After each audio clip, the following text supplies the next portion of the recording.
Vamos falar o que aconteceu aí na última semana, né? Da última semana, incluindo hoje, né? As movimentações do Cardeal Burke e do Parolin. Então, foi... Conforme a semana foi afunilando aí, né, em direção ao conclave, parece que, por um lado, alguns nomes de fato se consolidaram e também tiveram muitos nomes que foram sendo testados, aparentemente, né? Então, de fato, a gente chegou até a comentar semana passada, tinha acabado de ser aquela notícia de que tinha lá o cardeal português, que poderia levar o conclave para um lado, e aí o Parolin sobraria no meio, e aí ele estaria fazendo um acordo ali com os conservadores, etc. Bom, o lado conservador, que claramente o candidato é o cardeal Erdo, né? Ele que foi colocado ali para consolidar os votos. Ele negou no sábado ou no domingo, se eu não me engano. Chegou a negar, não estou fazendo nenhum acordo. Claro, não poderia ser diferente, né? Ser diferente. Não poderia dizer que... lembra a resposta que a CIA dá para as coisas, né? Não posso nem confirmar e nem negar. Porque ou confirmar ou negar já é indício de alguma coisa. Né? Então ele negou. É possível que tenha tido, sim, algum tipo de conversa. Agora, o fato é que o nome desse cardeal português, do cardeal Tolentino, sumiu. Ninguém falou mais nada dele. Então, não sei se também foi uma iniciativa frustrada, uma tentativa de testar um nome, né? Tem aí, dois cardeais portugueses, dois, né?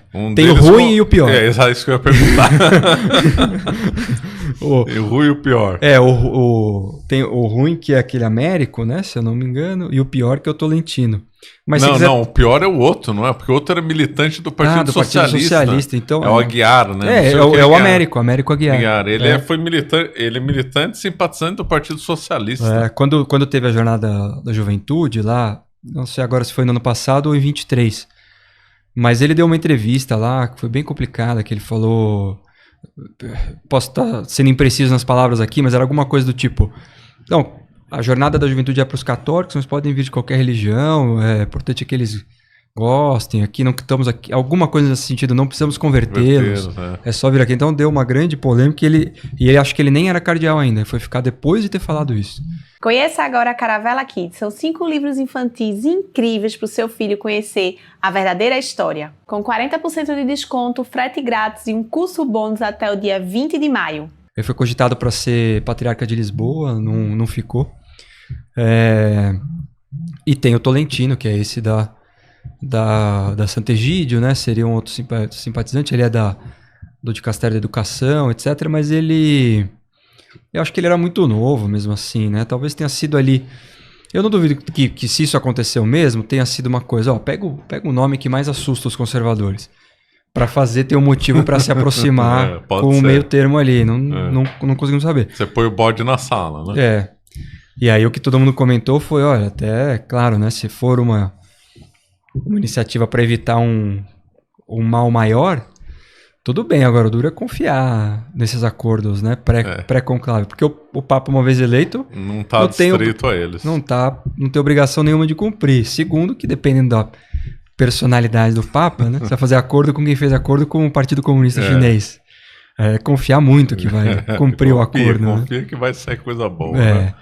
Mas aí o que parece também, de fato, até essa informação, né, dos cardeais indo para o apartamento do cardeal Burke, né, é que... Parece que o cardeal Burke, Sarra e Miller ficaram ali de kingmaker, né? De líderes ali desse bloco mais conservador, com o cardeal Erdo como candidato lá. Quem disse que o nome Erdo era um nome possível foi aquele vaticanista John Allen. Você chegou a ver? Não vi ele falando, mas sei quem é. Esse John Allen escreveu um livro muito bom, só que está desatualizado porque era relativo a um eventual conclave na hipótese da morte do João Paulo II. Ele lançou um livro em 2002 ou 2013, um livro excelente, que demonstrava a articulação, sabe que ele conhecia bastante. Então esse John Allen não é qualquer um, não é um cara que apareceu ontem, falando que já está há mais de talvez quase 30 anos lá. Então se ele falou que o Peter Erdo é um nome forte, é porque ele entende lá do jogo. E aí o que foi se desenhando ao longo da semana foi bastante curioso. Tiveram alguns movimentos curiosos nessa semana. Eu acho que para 2 que eu destacaria. Primeiro, a intervenção do cardeal Zen, nas congregações, que chegou a ser divulgado o texto mesmo, e percebe-se que é o texto que ele falou, porque em determinado momento ali o texto tá colado lá no site, no The Pilar, quem gostar, um site muito bom, americano. Para mim, desses que é menos opinativo e mais informativo, para mim hoje é o melhor site de notícia católica que tem. Eles colocam lá e fica claro que é verdade, porque lá no meio eles falam assim, ó, tem uma nota do editor dizendo, ó, daqui em diante não tá escrito um texto coeso. São meio que notas, né? Ou seja, dando a entender que se alguém fosse falsificar, faria um texto inteiro, né? Não faria uma coisa meio... Ou seja, parece que é o que vazou mesmo. E, bom, o cardeal Zen já dispensa apresentações, né? Foi preso pelo... Nossa, era um gigante. Era um cardeal honrado. Eu vi alguém falando, o Leão de Hong Kong, né? Bom nome. Bom nome. E bom, ele a gente fala o Leão de Hong Kong, mas ele mesmo é um oriental desse tamanhozinho, leve, né? Vê-se que ele tá bem frágil, bem velhinho. Agora, ele se opôs muito fortemente aos acordos com a China, que o Vaticano fez, e tinha uma expectativa muito grande que ele fosse lá para falar disso, né? Só que falar disso para ele é um risco também, né? Ele tem que voltar para Hong Kong depois, né? Tem que se haver com isso depois. Então, o que tem lá no site, no The Padre, recomendando que ele entre, dá um cumprimento geral, e ele fala, bom, os senhores devem estar imaginando do que eu vim falar aqui. Mas os senhores imaginam também que eu não posso falar o que eu deveria falar aqui. Então eu vou falar de outras coisas. E aí ele começa a falar do sínodo. Conta umas histórias, umas passagens boas dele com o Papa Francisco, até para demonstrar, olha, não tenho nada contra o Papa Francisco. Conta umas histórias engraçadas, parece que ele chegou um dia lá, ele ia ter uma audiência com o Papa, e era logo depois da missa, de manhã. Isso há muito tempo, né? E aí o Papa o chamou para concelebrar. Ele com o secretário dele, que é padre também. Então os dois concelebraram com o Papa celebrando a missa. E aí na sacristia, ele conta a história melhor lá no texto, estão lá disparamentando, e o Papa Francisco ele fala, olha, hoje na missa eu me senti como Nosso Senhor no Calvário. Aí o cardealzinho, né, puxa vida, né, que bom, Santo Padre, ele, pois é, no meio de 2 ladrões. Fazendo uma piada. Uma piada, né? Então ele conta essas passagens assim, né, essas histórias com o Papa Francisco, para depois descascar o sínodo, né, falar, o sínodo da sinodalidade, ele termina a intervenção dizendo, isso aqui é uma questão de vida ou morte para a igreja. Seguir com isso aqui ou não é uma decisão crucial. Então falaram que foi um homem, pela história de vida dele, muito respeitado, né, muito ouvido lá. E a outra história muito curiosa foi a história do cardeal Maradiaga, né? Ah, essa foi curiosa. Né? Curiosa, porque o cardeal Maradiaga, que sempre foi um aliado de primeira ordem do Papa Francisco, né, junto com o outro cardeal venezuelano, cardeal... Esqueci o nome dele, o pessoal manda nos comentários aí. Penha Parra. Foi também... Era um subsecretário para assuntos gerais, ou seja, era um consultor pessoal ali do Papa Francisco. Esses dois cardeais latinos tinham uma entrada muito grande ali com o Papa. E o que se comentou foi que no sábado, ou no domingo, se eu não me engano, o cardeal Maradiaga foi embora de Roma. Ele não volta mais, né? Foi embora de Roma dizendo que tem muitos traidores aqui. A expressão que ele usou, teria usado em espanhol, seria o equivalente ao nosso vira-casaca. Tem muitos vira-casacas aqui. E aí o que disseram, o que se apurou, foi que ele queria congregar os votos todos dos latinos, né, América do Sul e Central, no cardeal Prevost, que é um cardeal americano. A gente chegou a comentar dele aqui, né? Ele foi bispo no Peru muito tempo. Ele foi para lá como missionário agustiniano, ficou bispo lá, mas é americano de nascença, e foi levado lá para o dicastério dos bispos naquele concerto de tentar dar uma renovada no colégio episcopal americano, né? Tentar tirar um pouco dos conservadores e colocar gente nova lá. Um intento que não deu tão certo assim, né? Até porque foi interrompido agora, vamos ver o que acontece. Mas o cardeal, então, Maradiaga estava, então, supostamente orquestrando para ter um bloco ali indo nesse Prevost, alguma coisa mais progressista, mais continuidade ainda do Papa Francisco do que o próprio Parolin, né? E o fato é que esses cardeais latino-americanos estariam divididos, alguns sim, alguns no Tagle, alguns num italiano qualquer, e isso incomodou muito. O cardeal Maradiaga, ele foi embora. É algo interessante, né? E os caras quem comentou que os brasileiros não iam votar Cardeal Raimundo Damasceno, né? Que não vota. Então não vota, pode mas falar entende, também. né? Não, e tá lá com eles, porque eles estão todos no Pio brasileiro. Só o Dom Brás de Avis, que, como ele é da Cúria, ele deve ter um apartamento já na Santa Marta, ficou por lá. Mas os cardeais brasileiros estavam todos no Colégio Pio Brasileiro. E como o Dom Raimundo Damasceno não vota, ele é mais livre para comentar. E ele comentou isso, ele falou assim, eu acho que os brasileiros não vão votar junto. Cada um vai votar em um aqui. Que faz sentido, porque o perfil mesmo dos cardeais brasileiros é bastante diferente mesmo. Não tem essa unidade de serem latinos, né, de serem brasileiros, mas acho que pensam Dom Leonardo Steiner, Dom Odilo, Dom Orani, Dom Jaime, que acho que cada um vota em um ali. Dom Odilo tava lá do lado do Burke, né? Pois é. Caiu. Tinha foto ali, era Dom Odilo, o Cardeal Burke e o Sarra, os três juntos. Falaram assim, olha, estão aí quase todos que eu gostaria que ficassem papo. Mas aí, então surgiu esse nome do Cardeal Prevost, aí depois começaram a falar do Cardeal... o nome do Tagle foi e voltou, parece que ele ficou mais forte, surgiram algumas acusações de última hora. Para mim, essas acusações de última hora é tudo coisa do Parolin, que acho que é ele que tem os dossiês, contatos, né? Os dossiês. Surgiu um monte de bota que circulou dossiê para lá e pra cá. Pois né? Isso para mim, que a família do... Eu tô falando aqui, eu pessoalmente nem acredito muito nisso, mas a acusação era que a família do Cardeal Tagle, lá nas Filipinas, tem ligação com casa de aposta, etc.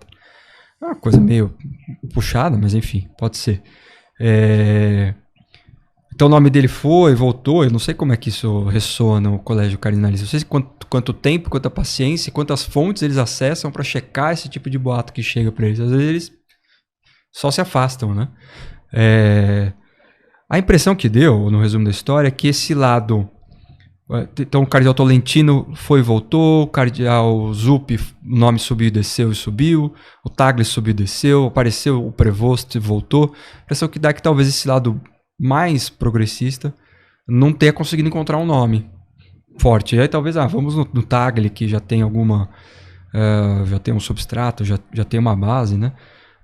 Mas deu a entender isso. O lado conservador forte no Erdo, né? No Erdó, e o lado Cúria, centrão ali.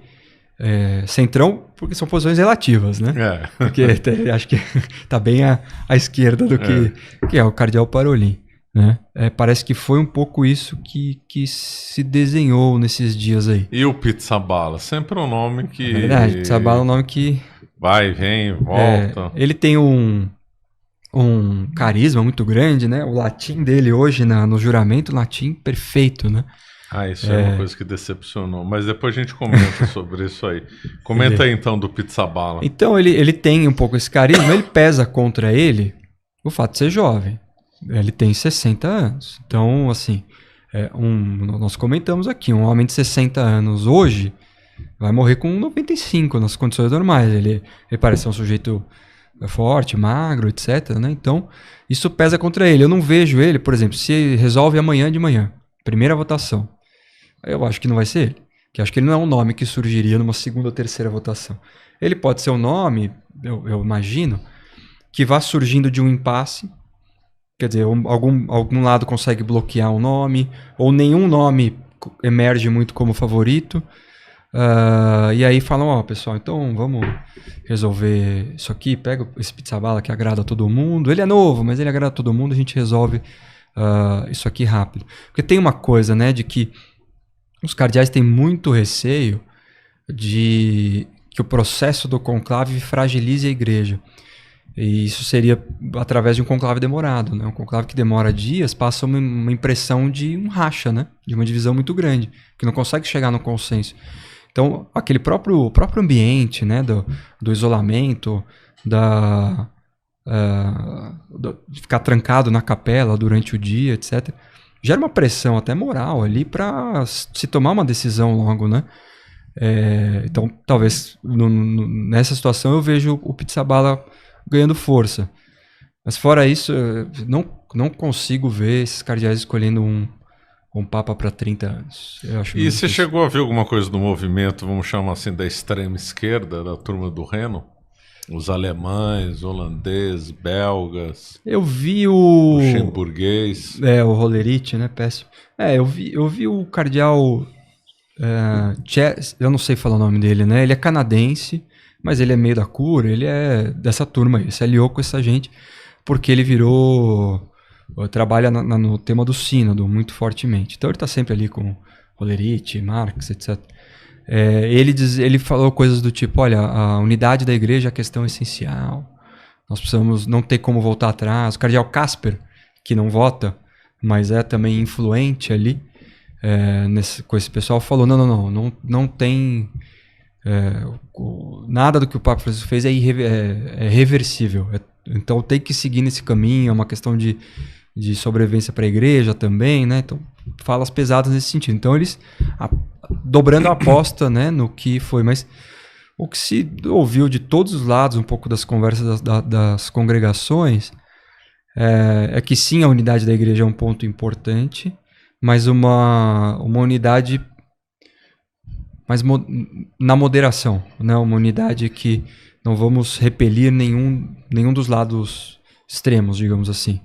Né? Se teme muito um cisma da igreja alemã, né? Sim.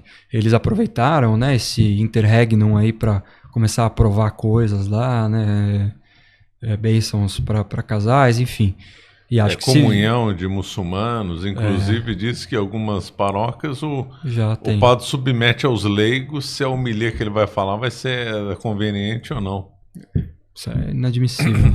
Então, eu acho que sim, se vem alguma coisa muito dura lá do conservador, né, eu não sei se eles estariam dispostos a ouvir, né.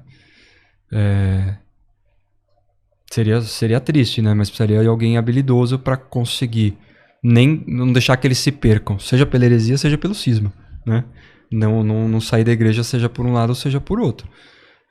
Mas eles são muito vocais mesmo, acho que esse pessoal que amou verdadeiramente esse processo da sinodalidade aí, eu não sei se eles vão ter um resultado satisfatório no conclave e eles vão ficar incomodados. Vamos ver como a igreja de cara vai ter que lidar um pouco com essa turma, né? Além do que a igreja da Alemanha tem muito dinheiro. Então é um tema importante. Você chegou a ver uma coisa, porque a igreja está com... A igreja não, o Santa Sé, né? Que é o termo que se usa quando é entidade diplomática, né? Uhum. Pessoa de direito internacional, ela tem um rombo, né? Inclusive, apontaram em um ano mais de 66 milhões de euros de rombo. Isso daí chegaram a discutir isso? Ou não? Teve uma apresentação um dia lá nas congregações que se falou da parte econômica, né, da situação econômica, e o que se diz lá que os cardeais estão levando em conta para chegar num nome é um pouco histórico como administrador também. Ou seja, pressão. O que eu vi, que eu cheguei a ler, foi assim: parece que, claro, teve toda a atuação do pessoal de São Galo, o cardeal Bergoglio já vinha com uma herança forte de votos do conclave de 2005, mas que ele fez intervenções na congregação geral que foram muito impactantes. E, de fato, quando ele falava assim, ele se colocava bem, né? Ainda mais diante daquele público ali. Parece que aquela expressão que marcou muito o pontificado dele de igreja em saída, ele já usou na congregação, e que aquilo ali pegou muito. Tá. E só que aí o que ficou para essas congregações foi uma impressão dos cardeais: olha, não vamos se deixar levar só pelo que é dito das congregações, vamos mais a fundo conhecer a personalidade, quem é mais do que pensa esse homem, como é esse homem no dia a dia, como é o trato dele, como que ele lida com as pessoas, como que ele lida quando ele é contrariado, como que ele organiza as coisas, e alguns predicados, alguns elementos de currículo, digamos assim, que o gabarito também para tocar o dia a dia dessa instituição gigantesca. E aí, nesse caso, vai entrar a questão de tem histórico de abuso na diocese que trabalhou, acobertou, como que lidou, teve problema financeiro, como que lidou, piorou ou melhorou, arrumou a casa ou não, né? Então, nesse sentido, é algo que está sendo levado em conta, né? Aquele memorando que nós comentamos no passado, memorando Demos, né? Que é escrito pelo cardeal Pell, que fez uma análise, um raio-x, ele trabalhou nessa questão econômica, muito provavelmente foi perseguido por causa desse trabalho. Ele dizia, olha, isso em 2022, a Santa Sé não tem nenhuma dívida de curto prazo que vai fazer com que ela quebre de vez.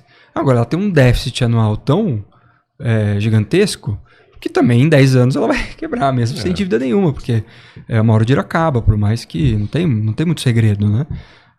Em algumas coisas, só milagre mesmo, né? Fazer multiplicação dos dólares ali.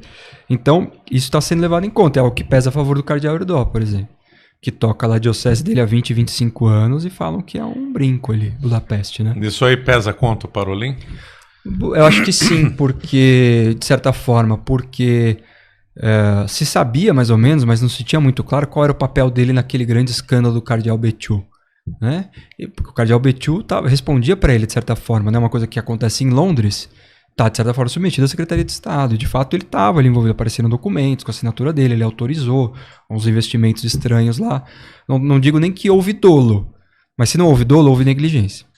E o cardeal Parolin foi diplomata a vida toda. Ele nunca teve que administrar a conta da paróquia, né?